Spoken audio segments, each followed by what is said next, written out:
Kenneth. Nag-roleplay kami. Okay. Kenneth, halimbawa, nanalo ka sa Quiz Me! Tapos, may prize ka, Spider-Man and Lizard! Paano mo papakita na masaya ka? Yay! Ano pa, yun lang? Tsaka ito pa. Nakulog. Hindi pa, wala pa sinasabi. Paano mo papakita na masaya ka?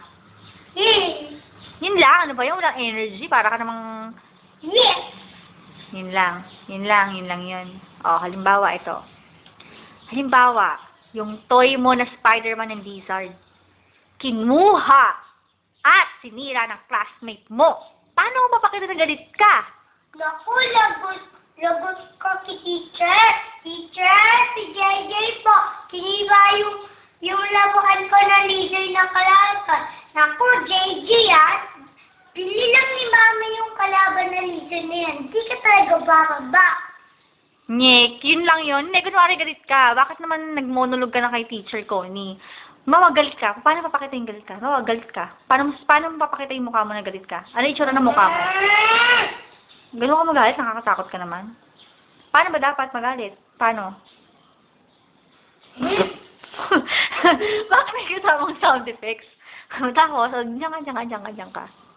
Alam mo, malungkot ka, Kenneth, kasi naiwan ka ni Mami nung pumasok sa office, wala ka nang kasama. Paano papakita na malungkot ka? Kasi mami na ko, lang ko sa mami. Mama ko, nakakatagot talaga.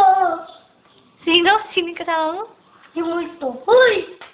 Ano ba? Likot mo. Okay, isa pa. Sabi ni Direk, oh, Kenneth, paano mo ipapakita? Natatakot ka sa mo. Paano mo papakita na, ayun! Mayroon ka lang ang corny naman. Yung gusto ko yung reaction mo nung Sunday. Ano Sunday? Yung nakita mo yung yung mama, doon sa bubong. Paano nga yung sabi mo? Paano yun? Natatakot? Nyek. Paano ka matatakot, kunwari? Kunwari may nakikita ka na. Paano ka matatakot? Paano? Kunwari palapit na sa'yo, palapit na yung mumu. Ano gagawin mo? Ay, gagawin ko dito. O bakit yung doon ka? Pero hindi dapat katakot. Kailangan mo yapa. Damdamin niyo to!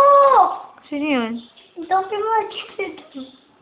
Sige na, babay na. Very good. Best actor, Santino. Yes!